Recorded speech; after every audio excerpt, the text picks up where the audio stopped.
Test 1. You will hear a number of different recordings and you will have to answer questions on what you hear. There will be time for you to read the instructions and questions, and you will have a chance to check your work. All the recordings will be played once only. The test is in 4 sections. At the end of the test, you will be given 10 minutes to transfer your answers to an answer sheet. Now turn to Section 1. Section 1. You will hear a telephone conversation between a travel company employee and a customer. First, you have some time to look at questions 1 to 5.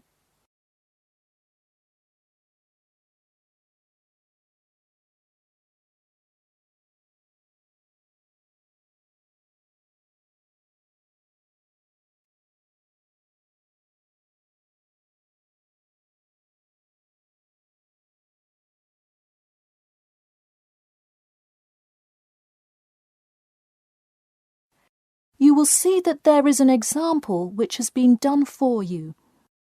On this occasion only, the conversation relating to this will be played first. Hello? Hi, good morning. This is Talia from Parrot Bay Travel Agency. Is Robert Goddard there? Yes, speaking. The man says that he is Robert Goddard. So, Robert Goddard has been written in the space. Now we shall begin. You should answer the questions as you listen, because you will not hear the recording a second time. Listen carefully and answer questions 1 to 5. Hello? Hi, good morning. This is Talia from Parrot Bay Travel Agency. Is Robert Goddard there? Yes, speaking.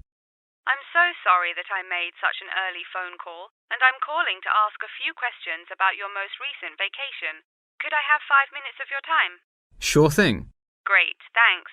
Now, I see here that you visited Melbourne. Was this your first visit to Melbourne?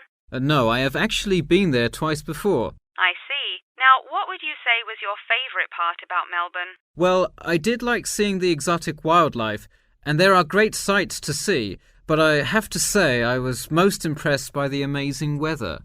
Yeah, the weather there is amazing. Which of the sites listed as part of our official tour did you see? And of those, which was your favourite? First I saw the theatre, which was beautifully designed. It was not nearly as cool as the town hall, though. The building is a huge part of Melbourne's history. Definitely my favourite. I saw the aquarium too, but wasn't too impressed. I see. Yes, people often have great reviews of Town Hall. Now, I would like to ask you about your dining experience. Did you enjoy the food there? Absolutely, I loved it.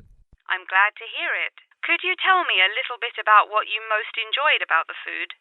Being such an international city, I loved the variety. I could find any type of food I wanted, whether I wanted seafood, burgers, or anything else. You name it, and they had it.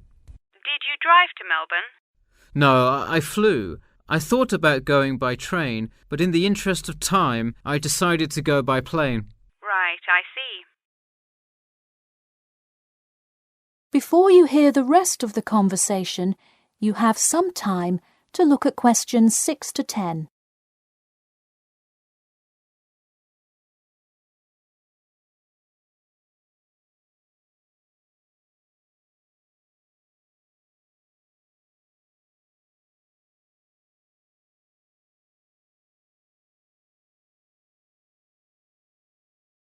Now listen and answer questions 6 to 10. And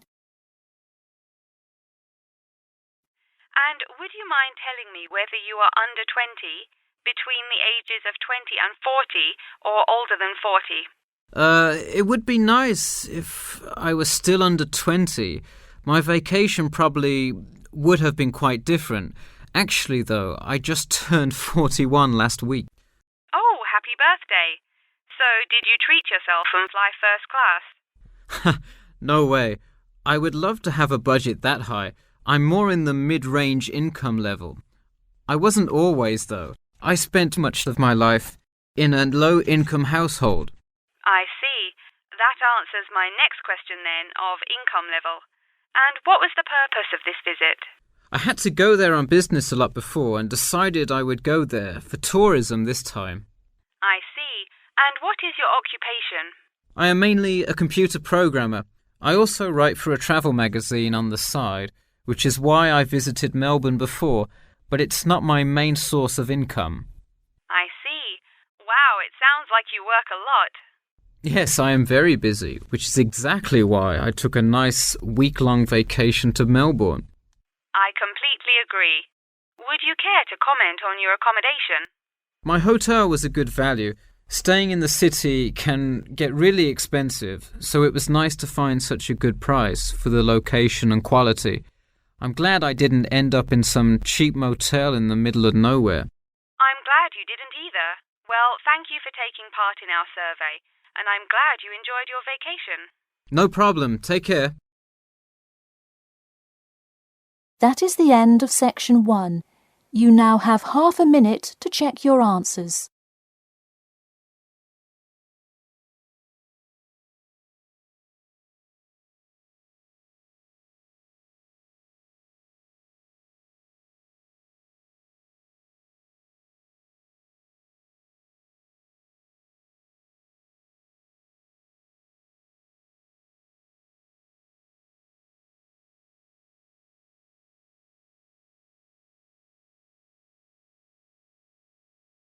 Now turn to section 2. Section 2. You will hear a talk about the main points of interest and the improvements made in the area. First, you have some time to look at questions 11 to 15.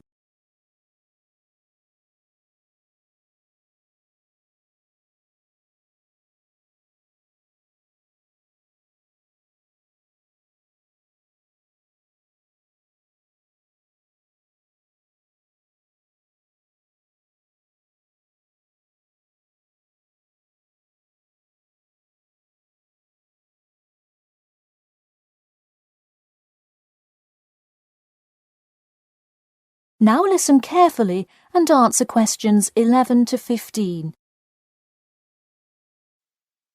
Thank you all for coming to our community meeting. As you know, we're excited to unveil our improvement plan as we look forward to the influx of tourists in the summer months.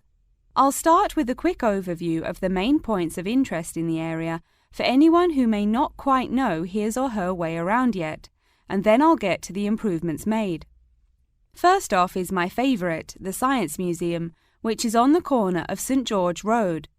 If you have not visited yet, I encourage you to go before the busy season. It is absolutely spectacular. There is even a flight simulator you can try out. Just west of the Science Museum is the National History Museum. It's a sight not to be missed as well, with each floor devoted to a different era in our nation's history. There are special exhibits for children with interactive games and fun history lessons too.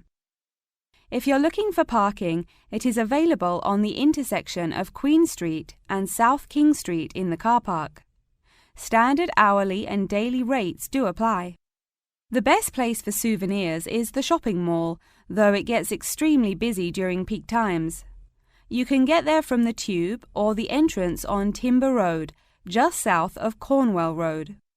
This area has students everywhere, usually from the primary school across the street from the shopping mall. Classes often take field trips and engage in guided tours through the area. So that's the overview of the main sites, and hopefully by now I've given you a general idea of the area. Before you hear the rest of the talk, you have some time to look at questions 16 to 20.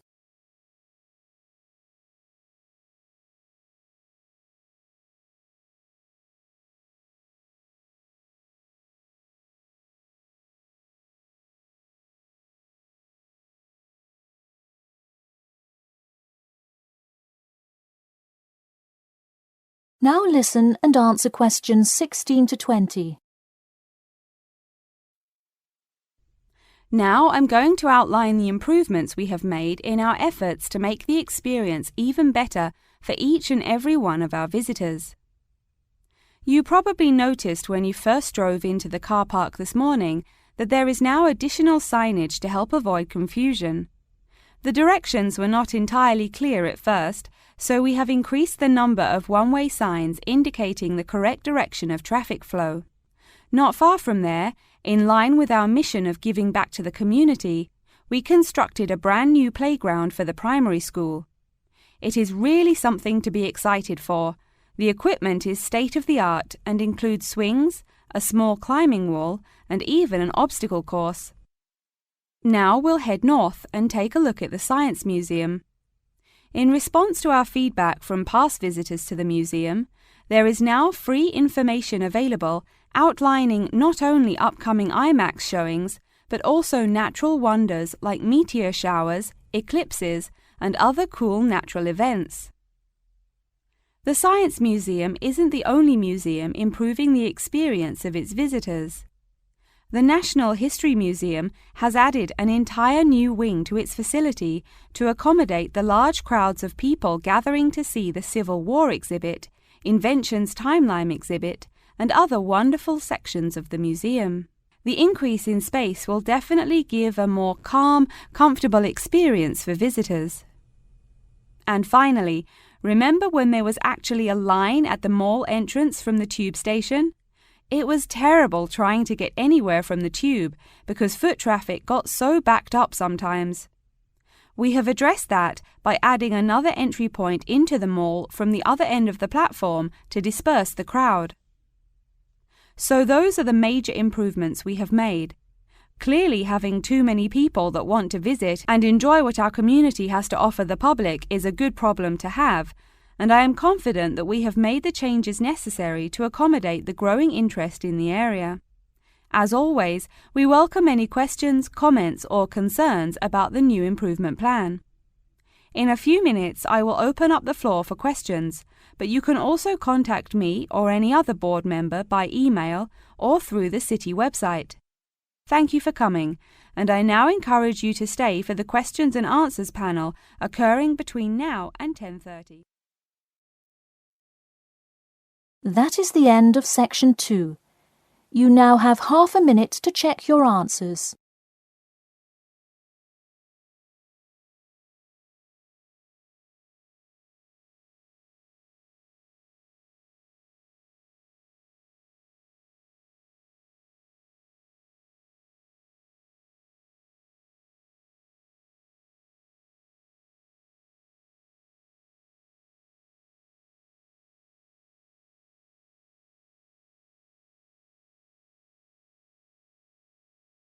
Now turn to Section 3.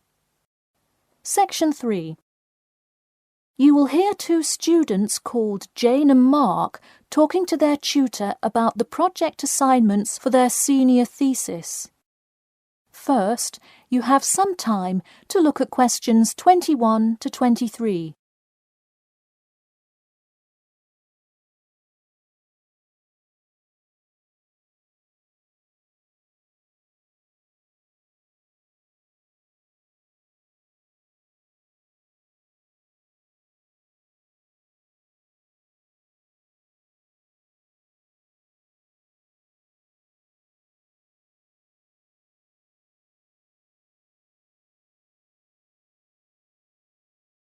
Now listen carefully and answer questions 21 to 23. So, you were both given your project assignments for your senior thesis today, right? Yes, and we already have to submit our topics next week. But how could they give us a grade this soon? No, next week's due date will not be counted towards your final grade. The teachers are just going to read your topic and give you feedback. Oh, I see. So first we should come up with our topics, and then what? Well, once you know what you want to study, you need to think about how you'll study it. You need to decide on your research methods. The methods will be the main part of your paper. What about the results section? Well, I can give you feedback on that, but you will be the one carrying out an experiment, and thus will have to produce the results on your own. What I would like to do today is practice writing research papers before you even begin your report. I'll give you samples of old data from past experience, and you can practice writing results and drawing conclusions. I think that would be really helpful. Yeah, it sounds like a lot of extra work, but I'm sure it would make our actual project easier. You're exactly right. So let's get started. First, let's try this simple experiment on fruit flies. Read the information and then take 25 minutes to summarize a results and conclusion section. That's really important. Pay attention to the time limit. OK, does it still have to be 6,000 words? No, don't worry about that. What if we get off topic? I wouldn't worry too much. You'll have so much information to write about that it should be easy to stay on topic. Before you hear the rest of the talk, you have some time to look at questions 24 to 30.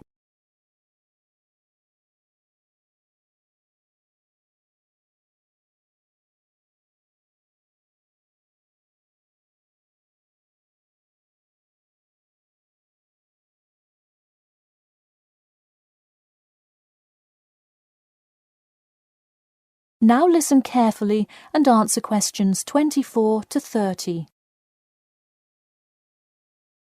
But what about other sources? Well, for this assignment, you can use the one from your textbook. In your actual paper, you should find old experiments that support your topic. So do we need to find different types of sources? For instance, should I be conducting lots of interviews to use in my paper? No, there's no need to conduct lots of interviews or anything like that. OK, I'm ready to get started. I'm still a little confused, though, on how we should format our paper. Don't worry about it for now, but on your final paper, make sure to pay attention to the format. It should follow the guidelines exactly. Oh man, I'm starting to understand why they give us all semester to do this. Are there any other small details like that we should know about? Not a whole lot. Make sure you provide 2 copies. One for your teacher, of course, but one for yourself as well. And of course, you know the due date, right? It's April the 11th, right? What? No, it's May 11th, right? Yes. The due date is May 11. Write it down. Oh, wow. Yeah, I need to note it. Also, I'm having trouble finding information on my topic. What if I can't find enough good sources? It's all right to change your topic. Just make sure to do it before the beginning of April. Oh, really? Wow, I'm definitely going to change it then. Just make sure to write a note to your teacher, letting him or her know. OK, so getting back to writing this sample paper, where do we start? Should I just explain the experiment and what happened? Well, you need to start with your hypothesis, what you think will happen, and then describe your procedure. Then you can write up the results and your conclusions. Oh boy, I don't know if I can handle any more instructions. That is the end of section 3. You now have half a minute to check your answers.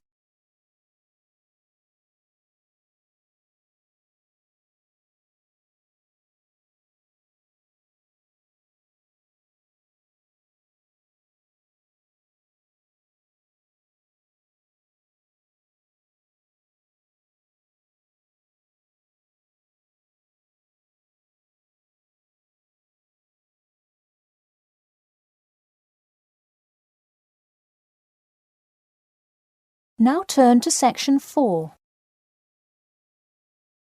Section 4. You will hear part of a lecture about factors you should consider when creating advertising materials and the effects they can have on your product sales. First, you have some time to look at questions 31 to 40.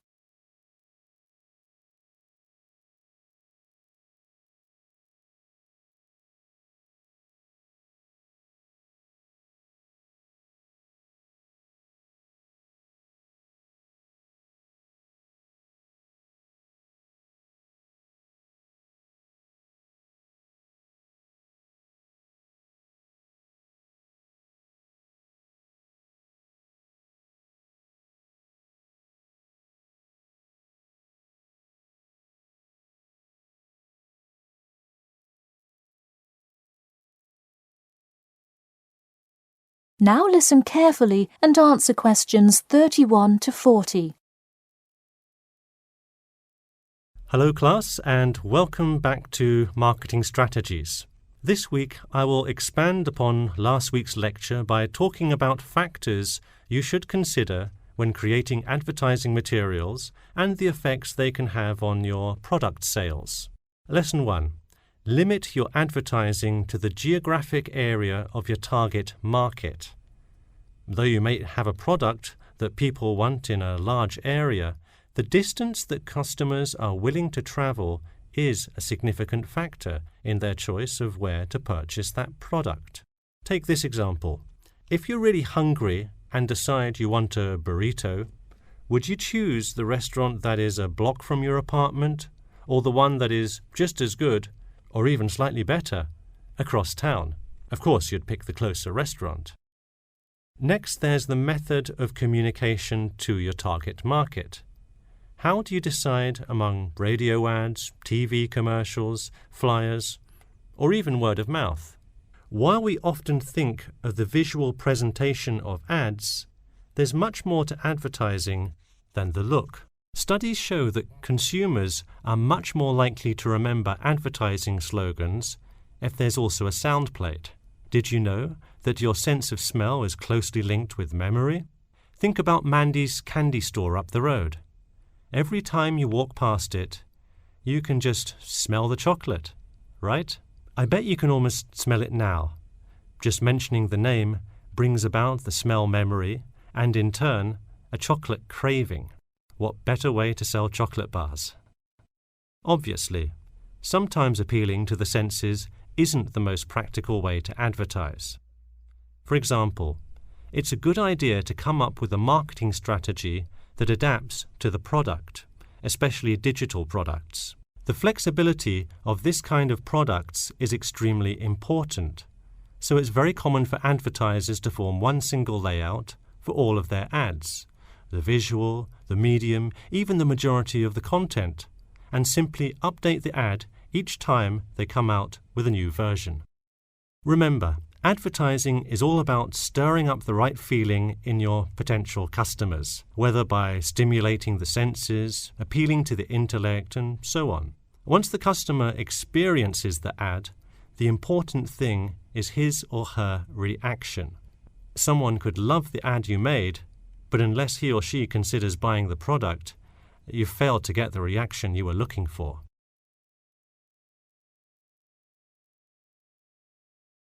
So once you have successfully reached your target customer, and you have his or her business, often you'll want to expand to a larger market. More often than not, the same marketing strategies you used in your small campaign may not work for a larger audience. The larger you scale your product, the more factors you must consider. For instance, Apple operates worldwide, so they must tailor their advertising for each market they enter. Often you'll see Apple ads on international flights that appear not only in English, which is the lingua franca of most regions, but also in the native languages of the majority of passengers. I travelled to Russia last week, and it was really interesting to see the same Nike ad that I've seen 100 times, except this time it was in Russian.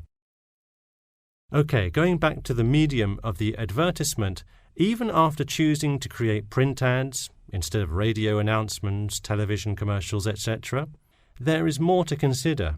If you print your ad in a newspaper, it will be read by a far different audience than if you print your ad in a popular magazine. Would you put an ad for the new Justin Bieber album in a newspaper? Probably not, because that product is most suitable for youths. Let's face it, do you know anyone under the age of 25 that buys a newspaper? No. Now let's try a few strategy exercises. Imagine you're a company that is aiming to improve the environment by making products that reduce human waste. How would you advertise your product? Clearly it would send the wrong message if you put up flyers or other materials that cause lots of waste paper. Consider instead putting commercials on the Health Channel or buying ad space on websites like UNESCO. Or here's another example. What is one great place to advertise suntan lotion? How about a swimming pool? It has the exact group of people that need the product. All right, one last thing. Let's say you're filming a commercial for a water filter pitcher. What would be good scenery to use for the background? Think about somewhere calm and relaxing with clean, fresh water. Can't you see how much more effective a commercial with the beautiful scenery and flowing rivers of a national park would be than, say, water dripping from a tap? So to wrap things up today, think about the geography of your target market, the type of marketing material you should use, and the most effective way to appeal to the customer in order to make a successful ad campaign. That is all I have for you today. Make sure to read through Chapter 8 for Monday if you have not done so already. Okay, now I'd be happy to answer any questions you may have. That is the end of Section 4. You now have half a minute to check your answers.